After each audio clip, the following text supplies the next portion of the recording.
सर्वप्रथम सर्वांना श्री स्वामी समर्थ. स्वामी महाराजांच्या कृपेने तुमच्या सर्व चांगल्या इच्छा पूर्ण होत ही स्वामींचरणी प्रार्थना करते आणि आजच्या व्हिडिओला सुरुवात करते. मराठी वर्षातील महत्त्वाचा कालावधी म्हणजे चातुर्मास. आषाढी एकादशीपासून चातुर्मासाला सुरुवात होते.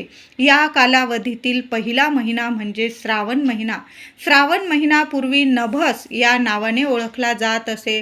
रात्रीच्या प्रारंभी पूर्वे श्रवण नक्षत्र उगवते आणि रात्रभर आकाशात राहून पहाटे पश्चिमेला मावळते.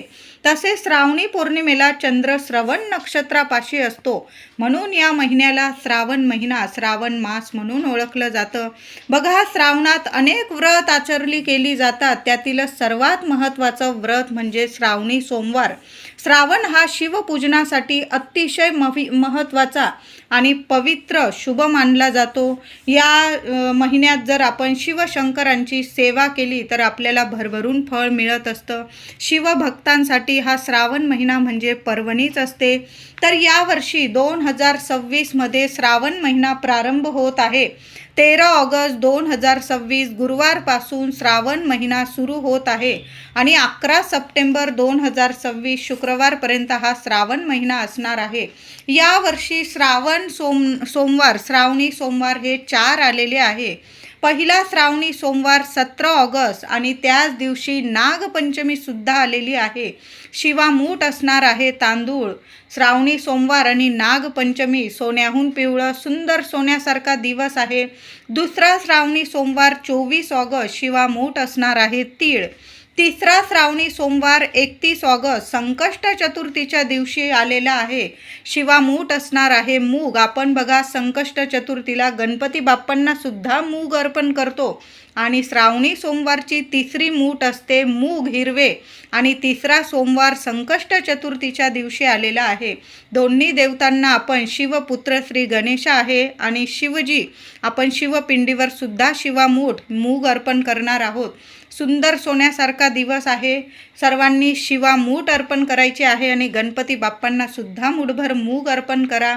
सोन्याहून पिवळं इतकं आयुष्याचं कल्याण होईल. जे मागाल ना ते त्या दिवशी तर नक्कीच तुमच्या पदरात मिळणार आहे.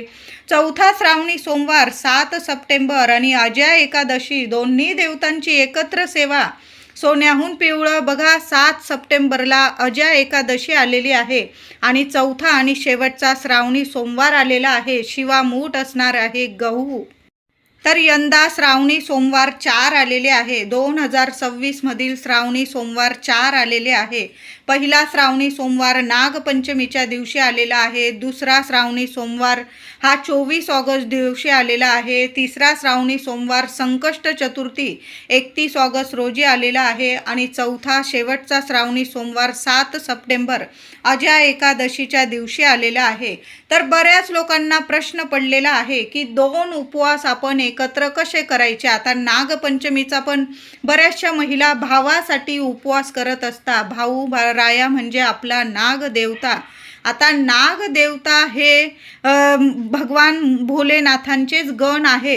म्हणून दोन्हीही उपवास तुम्ही एकत्र करू शकता आणि संध्याकाळी परंपरेनुसार जसा श्रावणी सोमवार तुम्ही सोडत असाल तशा पद्धतीने तुम्ही उपवास सोडायचा आहे.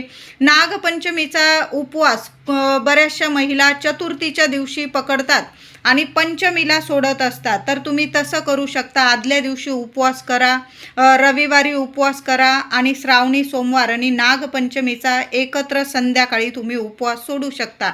काही महिला सकाळी उपवास करतात, संध्याकाळी उपवास सोडतात. तर दोन्हीही उपवास तुम्ही संध्याकाळी शिवशंकरांची नागदेवतांची पूजा करून तुम्ही संध्याकाळी अगदी परंपरेनुसार देवांना नैवेद्य पाणी केल्यानंतर तुम्ही उपवास सोडू शकता. आता संकष्ट चतुर्थीचा उपवास आणि श्रावणी सोमवारचा तिसरा श्रावणी सोमवारचा उपवास एकत्र आलेला आहे. तर मग कसं करायचं. शिवपुत्र आहे श्री गणेशा आणि श्रावणी सोमवारसुद्धा दोन्ही उपवास तुमचे लागू पडणार आहे. दोन्हीही उपवास तुम्ही संध्याकाळी जसं पारंपरिकरित्या तुम्ही उपवास करता सकाळी आणि संध्याकाळी जसा सोडतात तशाच पद्धतीने सोडायचा आहे. दोन्ही उपवास तुमचे लागू पडणार होणार आहे. आता अजा एकादशी आणि शेवटचा श्रावणी सोमवार एकत्र आल्याने आता कसं करायचं, कारण एकादशी तर दोन्ही वेळेला असते आणि दुसऱ्या दिवशी आपण एकादशीचं पारणं फेडत असतो. बऱ्याचशा व्यक्ती एकादशी वर्षाच्या 24 एकादशीचं व्रत करतात आणि त्यांचा श्रावणी सोमवारसुद्धा आहे आणि सोमवारचा उपवास आपण संध्याकाळी सोडतो.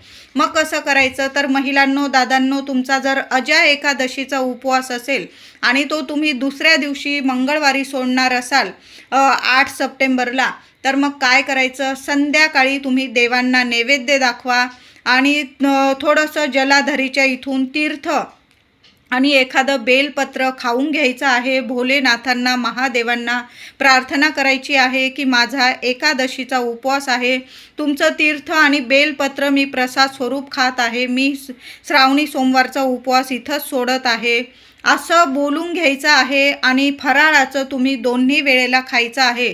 तुम्ही फलाहार घेऊ शकता, साबुदाणा वगैरे खाऊ शकता. जरी एकादशी आहे पण या दिवशी श्रावणी सोमवारसुद्धा आहे, भगर या उपवासाला चालत नाही. म्हणून चुकून सुद्धा श्रावणी सोमवार आणि अजा एकादशीच्या दिवशी भगर खाऊ नका.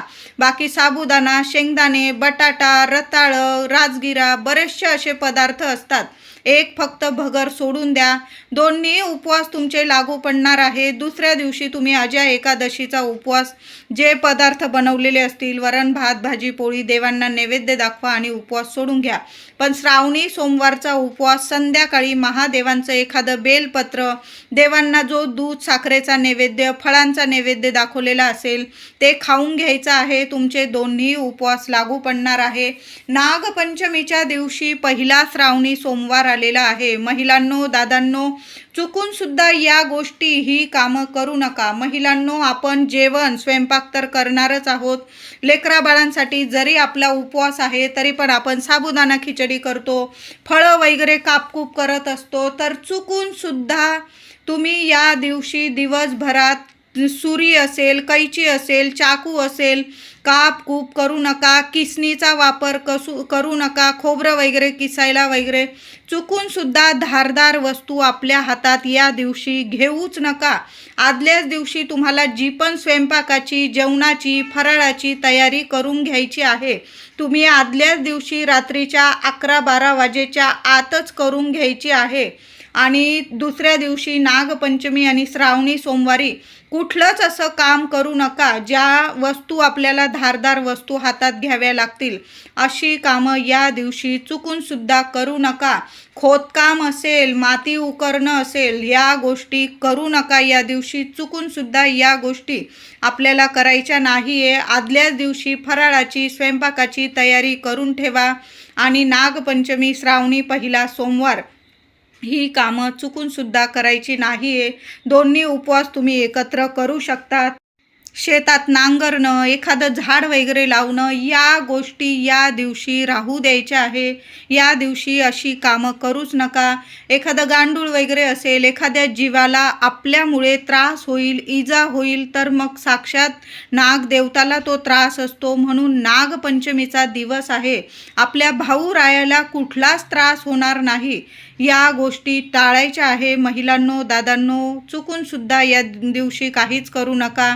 कैची, सुरी किंवा फावडा वगैरे, माती उकरणं, खोदकाम करणं, या गोष्टी टाळायच्या आहे. या दिवशी केस कापणं, नख कापणं, नख कुरतणं, कुणाविषयी वाईट साईड बोलणं, निंदा नालस्ती करणं, कुणाचा अपमान करणं, काय सांगावं. भगवान भोलेनाथ, नागदेवता कोणत्या रूपात येईल आणि आपली परीक्षा घेऊन जातील, दर्शन देऊन जातील. म्हणून कुणाचीच निंदा नालस्ती करू नका आणि ही कामं तर चुकून सुद्धा करू नका. स्वच्छ वस्त्र नेसा, लवकर उठा, सकाळी आंघोळीनंतर स्वच्छ वस्त्र नेसून देवघरात देवांची पूजा सेवा करा आणि आपण महादेवांच्या मंदिरात जाऊन सुद्धा बेल फूल अर्पण करून, अभिषेक करून विधिवत पूजा करायची आहे. मन इतकं प्रसन्न ठेवा की साक्षात भोलेनाथ दर्शन देऊन जातील, नागदेवता दर्शन देऊन जातील. इतकं मन प्रसन्न ठेवा.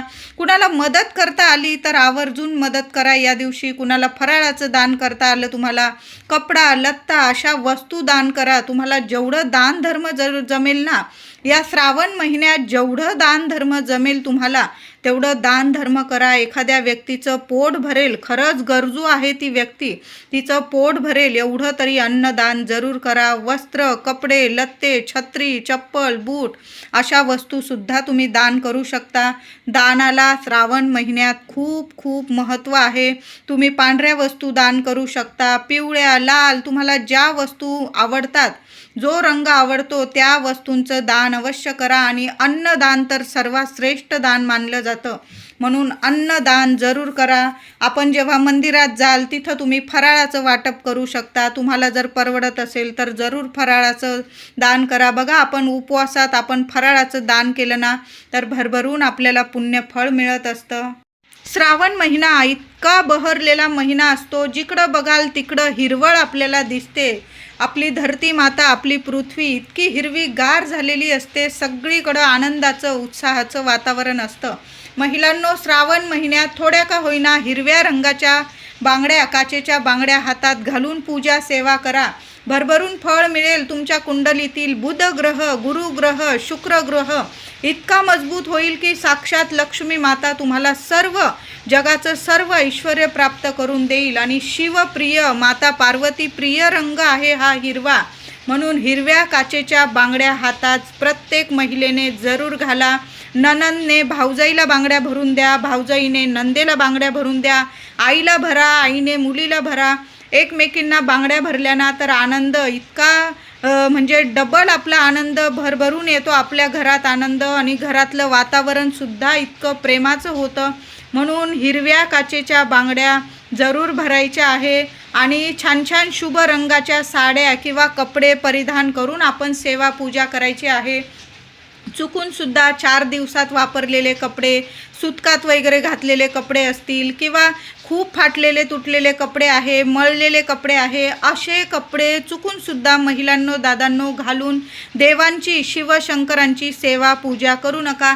छान छान रंग आहे, लाल, पिवळा, निळा, मोरपिशी, ऑरेंज, त्याचबरोबर तुम्ही पांढरा किंवा हलक्या रंगाचे कपडे घालूनसुद्धा शुभ रंगाचे कपडे परिधान करून आपण देवांची सेवा करायची आहे. त्यातल्या त्यात हिरवा रंग तर साक्षात माता लक्ष्मी पार्वती मातेला प्रिय आहे, शिवप्रिय आहे हिरवा रंग. बघा, श्रावण म्हटला की सगळीकडं हिरवंगार दिसतं. आणि अशा शुभ रंगाचे कपडे घालून आपण जर देवांची सेवा केली, हातात छान हिरव्या काचेच्या बांगड्या घालून जर सेवा केली ना, भरभरून फळ मिळतं. संपूर्ण जी पण सेवा कराल ना, उपवास कराल, व्रत कराल, शिवपिंडीवर अभिषेक, बेल, फूल अर्पण कराल, त्याचं भरभरून तुमच्या पदरात इतकं फळ मिळणार आहे की काही मागायलाच उरत नाही. भोलेनाथ आहे, भोल्या मनाने आपली इतकी झोळी भरभरून देता की मुलांच्या आयुष्याचं सोनं होतं. आपल्याला श्रीमंती लाभते, घरात कधीच कशाला कमी पडत नाही. तर श्रावणी सोमवारचं व्रत उपवास करत असाल तर सर्वांना हा नियम जरूर लागू पडतो. छान शुभ रंगाचे कपडे नेसून परिधान करून हातात काचेच्या बांगड्या महिलांनी जरूर घाला आणि मग देवांची सेवा करायची आहे. श्रावणी सोमवारी चुकूनसुद्धा महादेवांच्या शिवपिंडीवर या 4-5 वस्तू चुकूनसुद्धा अर्पण करू नका. तुळस, महादेवांना सोमवारी तुळस अर्पण करू नका. शंखाने पाणी अभिषेक करू नका. तुटलेले तांदूळ, आपण पहिली शिवामूठ तांदूळ अर्पण करणार आहोत, तर चुकूनसुद्धा अगदी तुम्ही साधा तांदूळ वापरला चालेल, पण तो अखंड तांदूळच आपण अर्पण करायचा आहे. प्रत्येकाने आपण शिवमूठ तर अर्पण करणारच आहोत. तांदूळ घेताना अखंड चांगला बघून तांदूळ घ्यायचा आहे. गरम पाणी, गरम दूध, तापवलेलं दूध असेल ते शिवपिंडीवर अर्पण करू नका. कच्चं दूध, गाईचं कच्चं दूध घ्यायचं आहे आणि ते शिवपिंडीवर अर्पण करायचं आहे. प्रथम पाण्याने, नंतर दुधाने किंवा पंचामृत तयार करा. दूध, दही, मध, साखर, तूप अशा 5ही वस्तू घेताना चांगल्या बघून घ्यायच्या आहे. उष्टे चमचे वगैरे टाकलेले असतील त्या वस्तू चुकूनसुद्धा देवांना अर्पण करू नका. पंचामृत तयार करताना स्वच्छ चांगल्या वस्तू घ्यायच्या आहे. ताज्या वस्तू घ्या सर्व आणि मग पंचामृत तयार करा. दूध पण घेताना चांगलं दूध घ्यायचं आहे गाईचं आणि ते अर्पण करायचं आहे. देवांच्या शिवपिंडीवर अभिषेक केल्यानंतर आपण भस्म चंदन अर्पण करतो, बेल अर्पण करतो. तर बेल घेताना पण तुटलेला वगैरे असा बेल वापरू नका. जरी तुमच्याकडे एक बेलपान आहे तर तुम्ही ते स्वच्छ पुन्हा धुवून बेल अर्पण करू शकता. बेल कधीच शिळा होत नाही. कुणी बेल वाहिलेला आहे आणि तुमच्याकडं बेल नाही तर तो तुम्ही पुन्हा धुवून पुन्हा देवांना पूजेसाठी सेवेसाठी वापरू शकता. बेल कधीच शिळा होत नाही. पण बेलाची पानं अर्पण करताना चांगले तीन बघून घ्यायचे आहे. 3 पानांचं एक बेलपान चांगलं बघून देवांना अर्पण करायचं आहे. तुटलेलं वगैरे बेलपान अर्पण करू नका. श्रावण महिन्यात तुमच्याकडं कुणी कितीही मागू द्या, या वस्तू घरातून कुणालाच देऊ नका. तर आपण महादेवांना प्रिय असणाऱ्या वस्तू कुणालाच देऊ नका. दूध असेल, दही असेल, पंचामृत तयार करण्यासाठी वस्तू असेल, दूध, दही, साखर, तूप, मध, बेलपत्र, या वस्तू कुणालाच देऊ नका. आपण स्वतःची सेवा स्वतः करायची आहे. कुणाकडून मागून घेऊन वस्तू आपण महादेवांना चुकूनसुद्धा अर्पण करू नका. स्वतःची सेवा आपण स्वतःच करायची आहे. म्हणून घरातून या वस्तू कुणालाच देऊ नका. अख्खे तांदूळ असतील, मीठ असेल, हळद असेल, दूध, दही, तुरटी, खडं मीठ असेल, या वस्तू स्वतःची लक्ष्मी कुणालाच देऊ नका. आणि महादेवांना प्रिय असणारे म्हणजे बेल, फूल, या वस्तूसुद्धा देऊ नका. आणि जेव्हा आपण शिवामूठ अर्पण करतो प्रत्येक सोमवारी, तर ती वस्तू, ते धान्यसुद्धा घरातून कुणाला देऊ नका. स्वतःची सेवा स्वतः सर्वांनी करायची आहे. त्याचबरोबर घरातून पैसे, खिशातून पैसे कुणाला देऊ नका. घेताना गोड बोलतील पण देताना मात्र तोंड वाकडं करतात. सर्वांचाच हा नियमच असतो.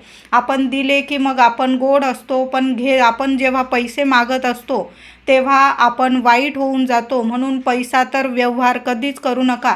कुणाला खरंच गरज आहे औषध पाण्याची, दवाखान्याची, शिक्षणासाठी, मग आपण खरोखर एखाद्या गरजवंताची गरज पूर्ण करत आहोत आपण, एखाद्या गरीब व्यक्तीची, तर मग ठीक आहे, तुम्ही श्रावण महिन्यात अन्नदान करा, कपडा लत्ता दान करा, कुणाला शिक्षणाला दान करा, कुणाला औषध पाण्याला दान करा. दान धर्म करा, मी म्हणत नाही, पण पैसा वगैरे दान करू नका. कारण आपल्या पैशाचा वाईट उपयोग झाला तर मग ती लक्ष्मी आपल्यावर रुसते आणि आपली लक्ष्मी आपल्या घरात कधीच बरकत देत नाही. म्हणून श्रावण महिन्यात तरी या गोष्टींची काळजी सर्वांनी घ्यायची आहे. आणि महिलांनो, आपण तर नक्कीच काळजी घ्या. आपल्या घरातून दूध, दही, तांदूळ, मीठ, तुरटी, खडं मीठ असेल, पंचामृत तयार करतो आपण महादेवांना अर्पण करण्यासाठी, त्या वस्तूसुद्धा कुणाला देऊ नका. बेल, फूल किंवा जी सोमवारची शिवामूठ असेल त्या वस्तूसुद्धा कुणाला देऊ नका. पैसे कुणाला देऊ नका. तुमच्या 6 शृंगाराच्या वस्तू असतील त्यासुद्धा कुणाला देऊ नका. आपल्या हातातल्या काचेच्या बांगड्या, तुम्ही जे साडी, ड्रेस ते परिधान करता ते सुद्धा कुणाला देऊ नका या श्रावण महिन्यात. श्रावण सोमवारी नागपंचमी आलेली आहे. बऱ्याच लोकांना प्रश्न पडतो की महिलांना तर नक्कीच प्रश्न पडतो की केस धुवावे का. तर महिलांनो, जरी नागपंचमी आहे पण आपलं व्रत आहे, आपण महादेवांचं मोठं व्रत करत आहोत, उपवास करत आहोत, शिवपिंडीवर अभिषेक करणार आहोत, तर शरीराने मनाने पवित्र होऊन आपल्याला व्रत उपवास करायचा आहे. म्हणून अंघोळीच्या पाण्यात तुम्ही चमचाभर गाईचं दूध टाका आणि थोडंसं गंगाजल टाका. ओम नमः शिवाय, ओम नमः शिवाय मंत्र बोला आणि मग अंघोळ करायची आहे. केस या दिवशी महिलांनी आवर्जून धुवायचे आहे. कुठलेच दोष तुम्हाला लागणार नाही. काही ठिकाणी नागपंचमीला केससुद्धा विंचरले जात नाही, जुनी परंपरा आहे. पण नागपंचमी आणि श्रावणी सोमवार एकत्र आल्याने आपण केस धुवू शकतो. आपण महादेवांची सेवा करत आहोत तर केस अवश्य धुवा. ज्या दिवशी उपवास करतो त्या दिवशी केस अवश्य धुवावे. आणि अशा मोठ्या तिथींना थोडंसं दूध आणि गंगाजल टाकून अंघोळ करा. कुठलेच दोष लागणार नाही तुम्हाला. श्रावणी सोमवारी प्रथम गणपती बाप्पांची पूजा करा. नंतर शिवपिंडीवर अभिषेक करा आणि मग नागोबाची, आपल्याला नागदेवतांची, आपल्या भाऊरायाची पूजा करायची आहे. छान अशी तुम्ही घरात पूजा करा किंवा तुमच्या घराजवळ वारूळ असेल किंवा महादेवांच्या शिवपिंडीवर जरी अभिषेक केला तुम्ही, तिथं नागदेवता असतील, तिथं जरी पूजन करून आलात ना, महादेवांचं पूजन आणि नागदेवतांचं पूजन तुम्ही एकत्रितसुद्धा करू शकता. बघा, नागदेवता हे शिवशंकरांचे गण आहेत. आपण त्या दिवशी मंदिरातसुद्धा पूजा करू शकता किंवा माझ्या महिला घरातल्या घरात तुम्ही आपण नाग नरसोबा लावलेला आहे त्याची जरी पूजा केली किंवा काही ठिकाणी घरात मातीची मूर्ती स्थापन करून, नागदेवांची मातीची मूर्ती स्थापन करून पूजा केली जाते. काही ठिकाणी रांगोळीने नाग काढला जातो पाटावर, तर त्याची पूजा करा. रांगोळीने नागदेवता काढा किंवा मातीची मूर्ती स्थापन करा किंवा मंदिरात पूजा करा. जरूर आवर्जून सर्वांनी नागदेवतांची सुद्धा पूजा करायची आहे. श्रावणाच्या पहिल्या सोमवारी 21 तांदळाचा उपाय सर्वांनी करायचा आहे. घरात करा, मंदिरात करा, पण मंदिरात केला तर अतिशय लाभदायक ठरेल. कारण मंदिरात जेवढी सात्विकता असते तेवढी घरात नसते. म्हणून मंदिरात जाऊन हा उपाय सेवा करा.